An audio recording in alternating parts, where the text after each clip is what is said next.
त्रिशूलपाणे महादेव शम्भो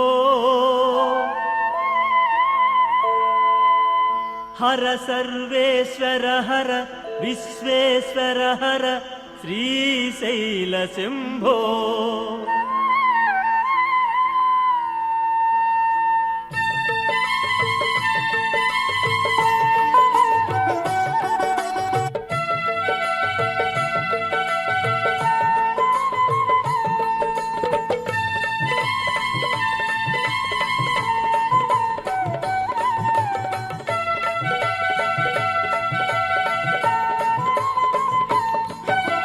హరోం హర హర త్రిశూ.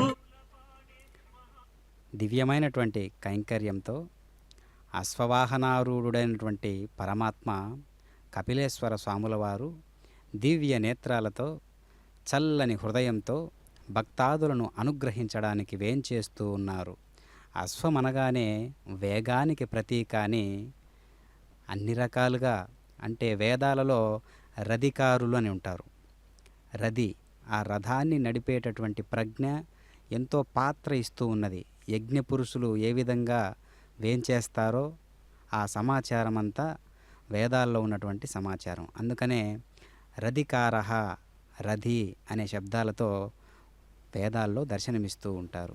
కావున అలాంటి రథాన్ని నడిపేటటువంటి దివ్య యజ్ఞానికి కారణమైనటువంటి రథాన్ని నడిపేటటువంటి దివ్య వాహనం ఏదైనా ఉంది అంటే అది అశ్వవాహనం.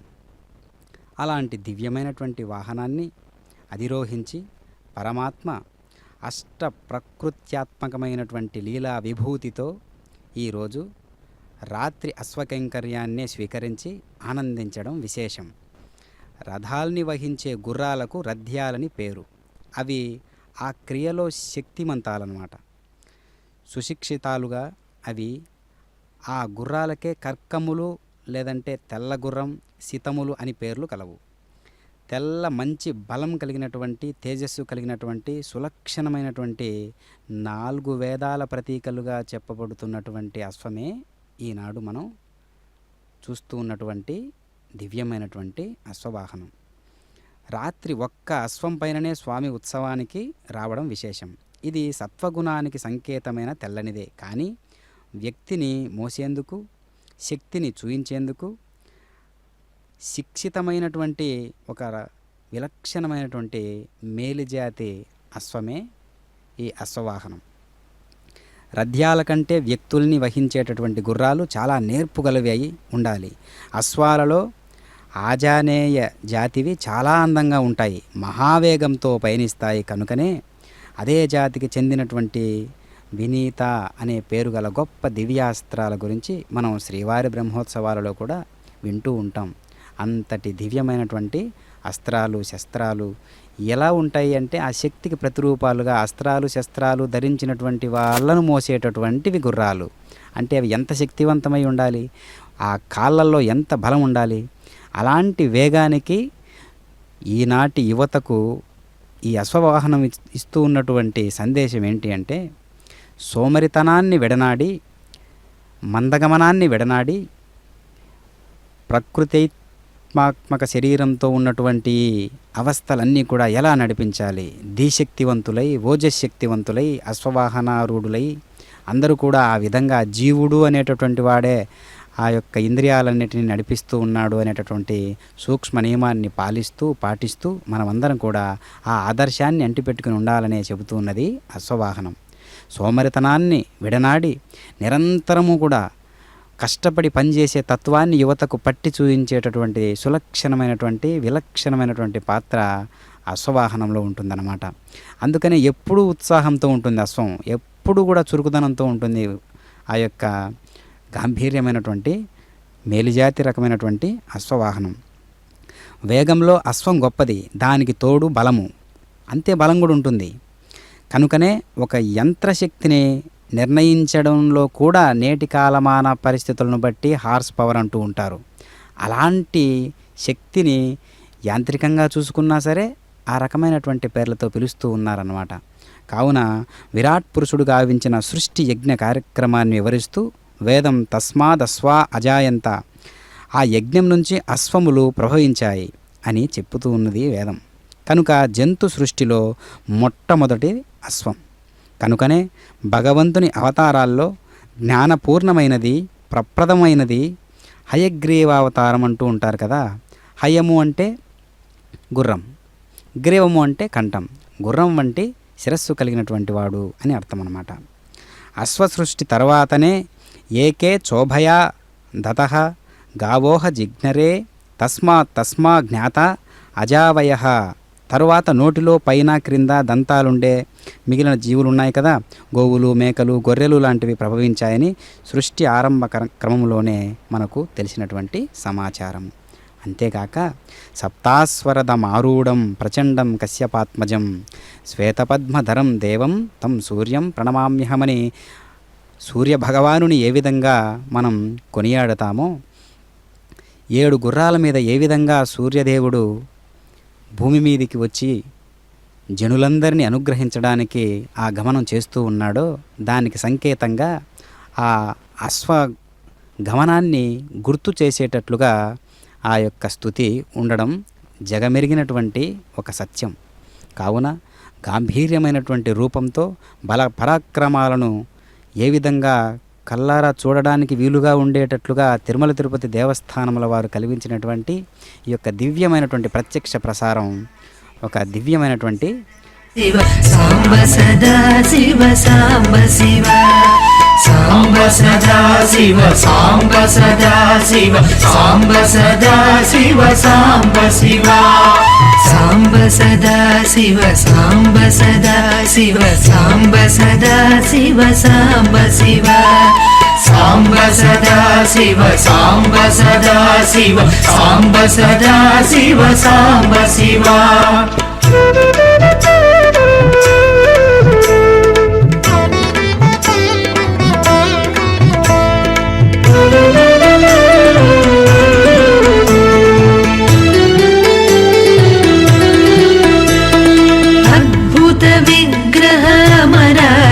ఈశ్వర అగణిత గుణగణ అమృత శివ ఆనందామృత ఆశ్రిత రక్షక ఆత్మానంద మహేశ శివ ఇందు కళాధర ఇంద్రాది ప్రియ సుందర రూప సురేశ శివ ఈశ సురేశ మహేశ జన ప్రియ కేశవ సేవిత పాద శివ సాంబ సదా శివ సాంబ సదా శివ సాంబ సదా శివ సాంబ శివ సాంబ సదా శివ సాంబ సదా శివ సాంబ సదా శివ సాంబ శివ.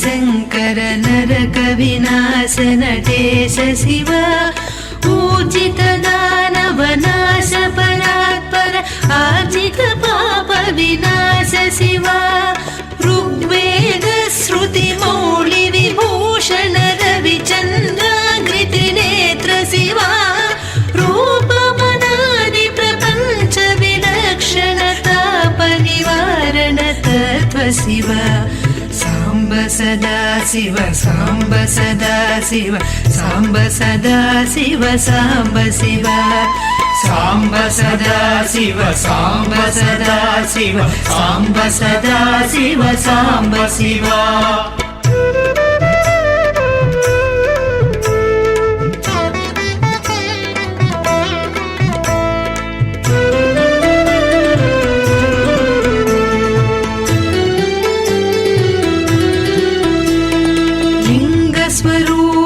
सर्वबुध प्रिय मंगलमूर्ति महेश शिव लूताधीश्वर रूप प्रिय शिव वेदांत प्रिय वेद्य शिव एकानेक स्वरूप विश्वेश्वर योगी हृदय प्रिय वास शिव ऐश्वर्याश्रय चिन्मय चिद्घन अच्युतानंत महेश शिव साम्ब సదా శివ సాంబ సదా శివ సాంబ సదా శివ సాంబ శివ సాంబ సదా శివ సాంబ సదా శివ సాంబ సదా శివ సాంబ శివ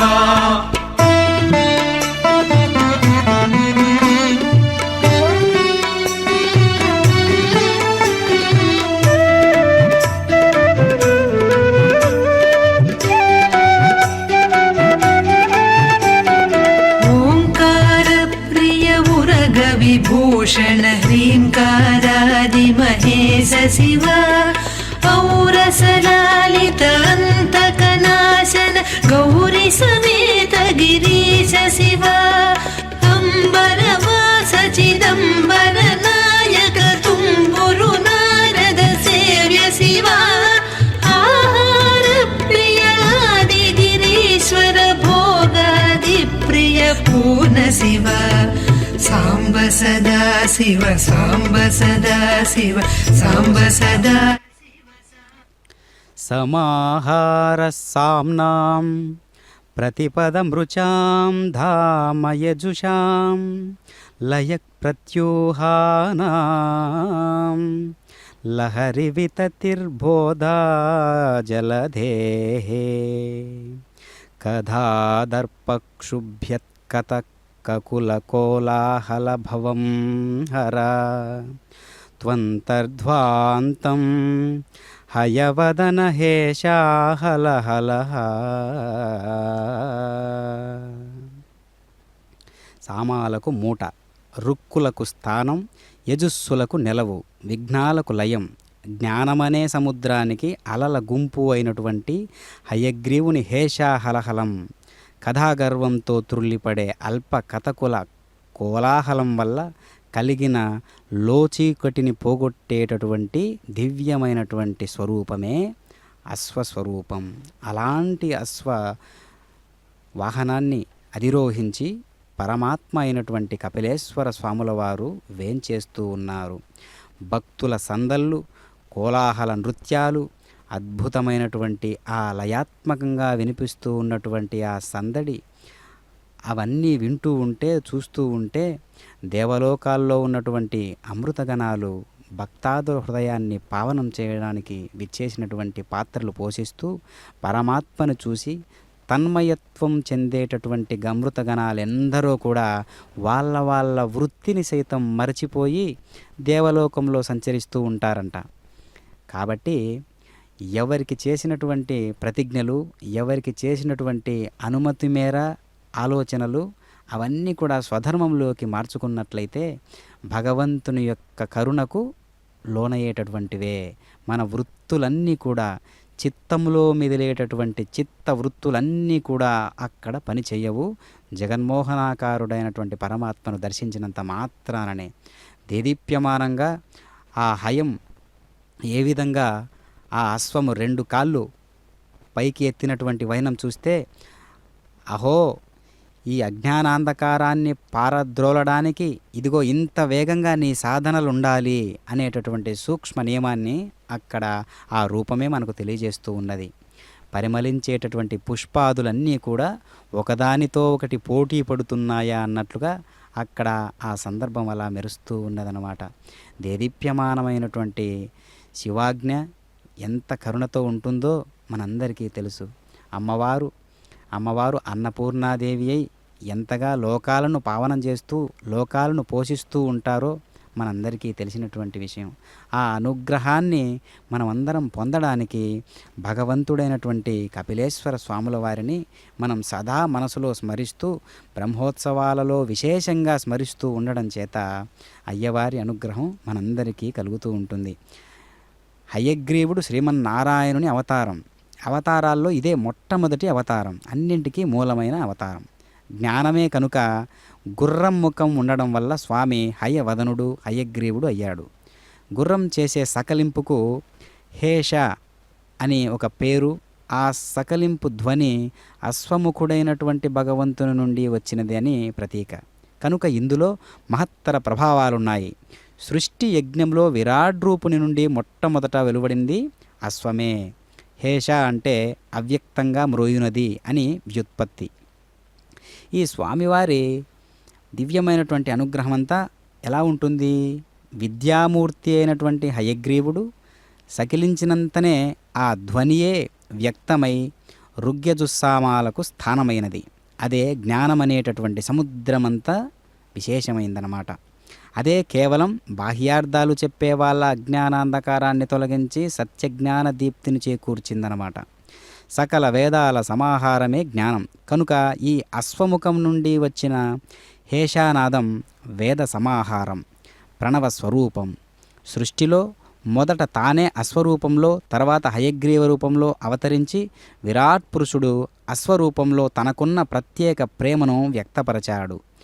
జన్య జనకంబులకు భేదశంక లేదు కనుక శివుడు మహావిష్ణువు ఈ రెండింటి పాత్రల మధ్య అభేద స్థితి ఉన్నది. అందుకనే శివుడైనా విష్ణువైనా ఒకే తత్వాన్ని కలిగి ఉంటారు. కనుక అన్నిటికంటే విశేషవంతమైనది ఏంటి అంటే, లోకానికి ఎప్పుడు ఏం అవసరాలున్నాయో, లోకాన్ని ఏ విధంగా ఉద్ధరించాలో, ఎప్పుడు ధర్మ సంస్థాపనార్థాన్ని నెలకొల్పాలో పరమాత్మకు తెలిసినటువంటి ఒక దివ్యమైనటువంటి సమయస్ఫూర్తి. కావుననే ఏ ఏ అవతారాలలో ఏ విధంగా నడుస్తూ వస్తూ ఉంటారో మనకు తెలుస్తూ ఉంటుంది. కనుక ఒక యుగానికంటూ ఒక ధర్మం ఉంటుంది. దేశమాన కాల పరిస్థితులను బట్టి అనుసరించదగినది, అందరూ అనుసరించదగినది ధర్మం. అలాంటి ధర్మాలను, కలి ధర్మాలను, కాలధర్మాలను అన్నిటిని కూడా అనుసరిస్తూ వస్తున్నటువంటి వాడు పరమాత్మ. ఆ పరమాత్మకు ప్రతి ఒక్క జీవి కూడా ఒక బానిసయే. అశ్వపూర్వ రథమైన అశ్వవాహనమైన రెండూ కూడా స్వామివారి రూపాలే. అంటే ఇక్కడ ఏం చెబుతున్నారంటే, ఇంద్రియాలే అశ్వాలు కనుక వాటిని నియమించేవాణ్ణి నేనే అంటున్నాడు. ఓం నమ శివాయ. ధర అమృత శివ బంధ వినాశన బృహదీశామర స్కంద విప్రియ కనక శివ భస్మ విలేపన భవ భయనాశన విస్మయ రూప విశ్వేశ శివ సాంబ సదా శివ సాంబ సదా శివ సాంబ సదా శివ సాంబ శివ సాంబ సదా శివ సాంబ సదా శివ సాంబ సదా శివ సాంబ శివ.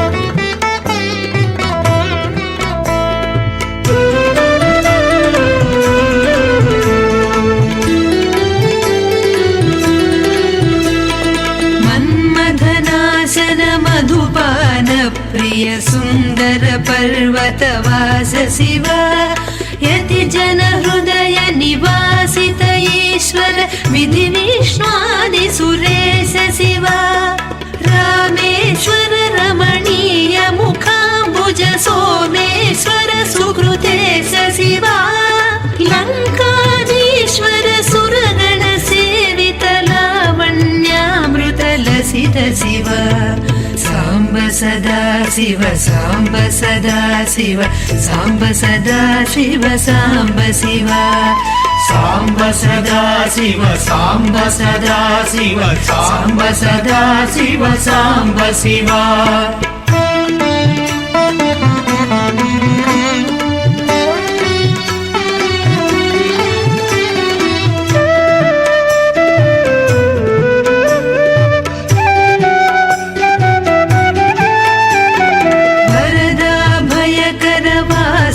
भूषण वनमाला दिविभूष शिव शांति स्वरूप जगत्त्रय चिन्मय कांतिमती प्रिय कनक शिव षण्मुख जनक सुरेंद्र मुनि प्रिय षड्गुण्यादि समेत शिव संसारार्णवनाशन शाश्वत साधु हृदि प्रिय वास शिव साम्ब सदा शिव साम्ब सदा शिव साम्ब सदा शिव साम्ब शिव साम्ब सदा शिव साम्ब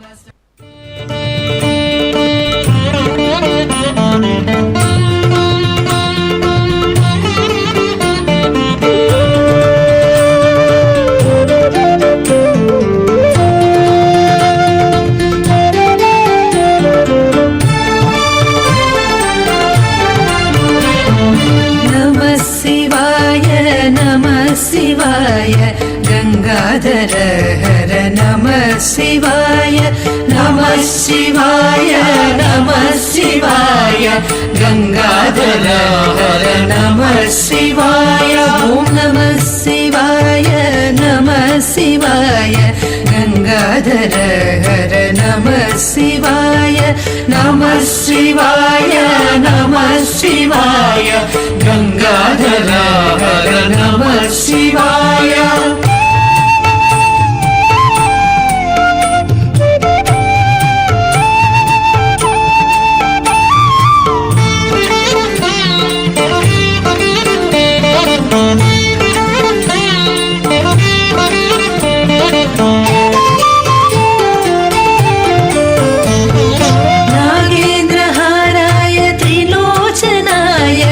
भस्मांगरागाय महेश्वराय नागेन्द्रहाराय त्रिलोचनाय भस्मांगरागाय महेश्वराय नित्याय शुद्धाय निगंबराय तस्मै नकाराय नमः शिवाय नित्याय शुद्धाय दिगंबराय तस्मै नकाराय नमः शिवाय नमः शिवाय नमः शिवाय गंगाधर हर नमः शिवाय नमः शिवाय नमः शिवाय गंगाधर हर नमः शिवाय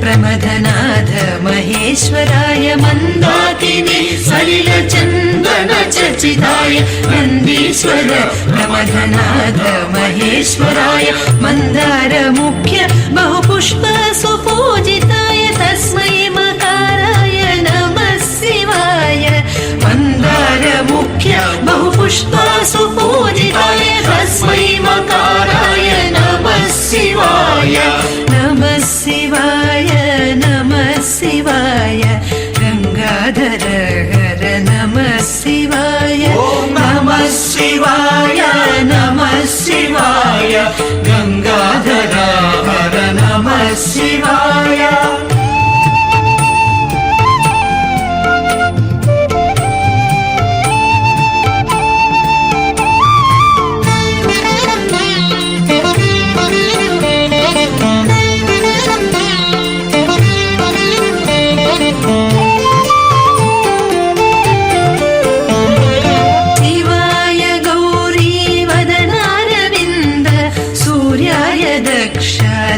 नाशनाय शिवाय गौरी वदनारविन्द सूर्याय दक्षध्वरनाशनाय श्रीनीलकण्ठाय वृषध्वजाय तस्मै शिकाराय नमः शिवाय श्रीनीलकण्ठाय वृषध्वजाय तस्मै शिकाराय नमः शिवाय नमः शिवाय नमः शिवाय गंगाधर हर नमः शिवाय नमः शिवाय नमः शिवाय गंगाधर हर नमः शिवाय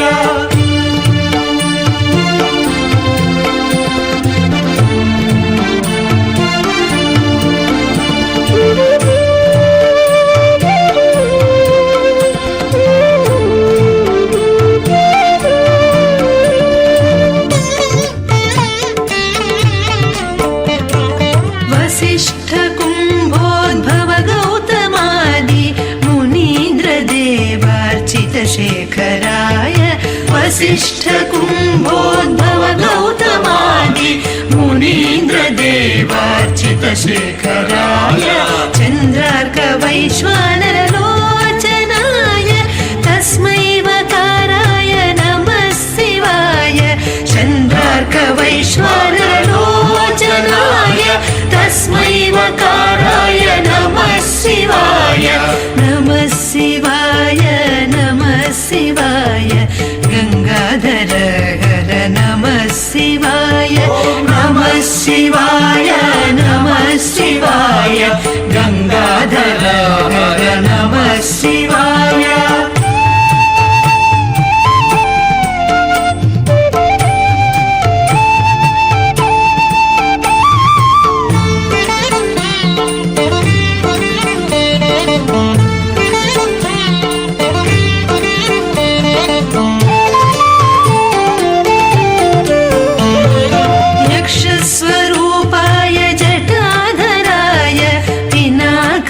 गङ्गाधरहस्ताय सनातनाय यक्षस्वरूपाय जटाधराय पिनाकहस्ताय सनातनाय सुदिव्यदेहाय दिगम्बराय तस्मै यकाराय नमः शिवाय सुदिव्यदेहाय दिगम्बराय तस्मै यकाराय नमः शिवाय नमः शिवाय नमः शिवाय गंगाधर हर नमः शिवाय नमः शिवाय नमः शिवाय गंगाधर हर नमः शिवाय।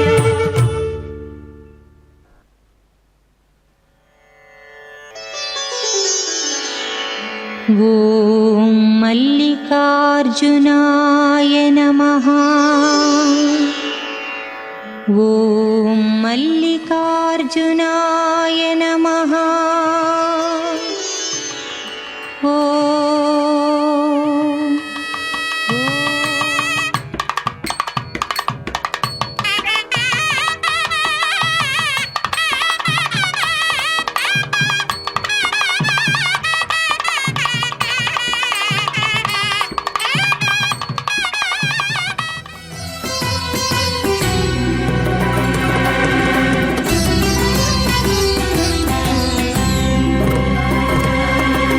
ఆడనే శివుడాడనే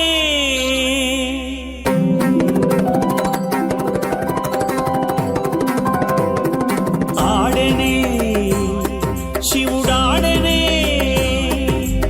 ఆడని శివుడు అత్రిజముందర చేడెలుగుములై వేడుక మీరగా ఆడనే శివుడాడనే ఆడిని శివుడు అత్రిజముధర చేడెలుగుములై వేడుక మీరగా ఆడిని శివుడాడేనే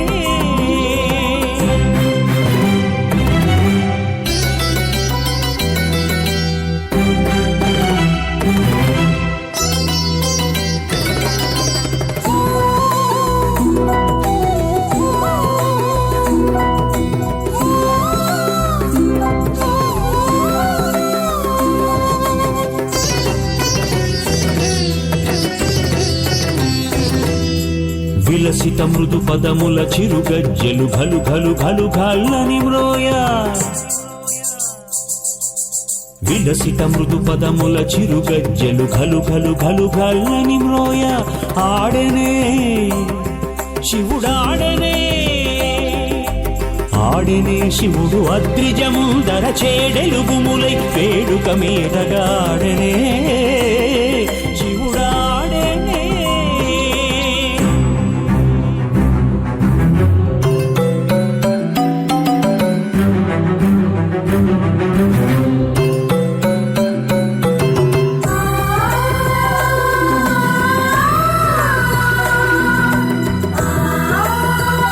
కేశవులకు వేద స్థలమైనటువంటి తిరుపతిలో దేదీప్యమానంగా వెలుగుతూ ఉన్నటువంటి దేవదేవుడు కపిలేశ్వర స్వామి అశ్వవాహనారూఢుడై పయనిస్తూ ఉన్నాడు. కలియుగాంతంలో రాగల కల్కి అవతారంలో స్వామి అశ్వవాహనుడై ఖడ్గపాణి అయి దుష్ట శిక్షణ శిష్టరక్షణ చేస్తాడనడానికి ఈ అశ్వవాహనం ఏ విధంగా సూచిస్తూ ఉన్నదో ముందస్తుగా మనకు తెలియవస్తూ ఉన్నది అన్నమాట. అంటే ముందస్తుగా మనకంటూ ఒక బాధ్యత అనేది తెలుసుకోవాలి, మన బాధ్యతలు ఏమున్నాయో తెలుసుకోవాలి. అలా తెలియజెప్పడానికి ఉత్సాహవంతుడైనటువంటి ఆ తత్వం అంతా కూడా అశ్వవాహనంలో ఉండడం విశేషం అన్నమాట. అందుకనే వాహనాలలో అశ్వం గురించి అనేక రకాలుగా కవులు చెప్పి ఉన్నారు. శ్రేష్టమైనటువంటి అశ్వాలు, వాటికి సంబంధించినటువంటి ఆ లక్షణాలు ఏ విధంగా ఉంటాయో వివరిస్తూ ఉన్నారు. సతతమానసగతి స్తుతవైభముగాంచే ప్రకటింపరాజమరాళమేమో దేవమణి ప్రభాదీపితం వైయొప్పే దర్కింపన భ్రమాతంగమేమో జన సమాహృత తీవ్ర పవనమయ్యలరారే దర్వీకర కులావతం సమేమో తేజోనిధిత్వ సంస్థితి ప్రకాశముగాంచెడంబైన తీవ్రాంశు బింబమేమో అనగదనరు మనోజవంబను తురంగమబ్బుపై నెక్కే. ఈ పద్యంలో తెల్లని గుర్రం యొక్క వైసద్యం, ధావల్యం, నైర్మల్యం, తేజం, పరాక్రమం, వేగం మొదలగు ఉత్తమ లక్షణాలు గోచరిస్తూ ఉన్నాయి. ఆ శ్వేతాశ్వం మానసగతి వైభవంతో ఉంది కనుక రాజహంస ఏమో అంటే మనోవేగం కలది, హంస వలె ఆకాశయానం కలది అని మనోవేగ వైభవం కలనే అర్థాలన్నీ కూడా ఈ పద్యంలో ఉన్నాయన్నమాట. బ్రహ్మవాహనమైన రాజహంస అని కూడా ఇక్కడ తలపిస్తూ ఉన్నట్లుగా ఉందన్నమాట. దేవమణి అయినటువంటి చింతామణి కాంతుల వంటి కాంతుల్లో ప్రకాశిస్తూ ఉన్నది. ఇది ఐరావతమేమో, వేగంగా గాలిని స్వీకరిస్తూ ఉంది కావున ఇది ఆదిశేషుడేమో, మహాతేజంతో ప్రకాశిస్తోంది కావున ఇది మధ్యాహ్నకాల సూర్యబింబమేమో. ఈ గుర్రం పేరు మనోజవం అంటే మనోవేగం వంటి వేగం కలది. చక్కటి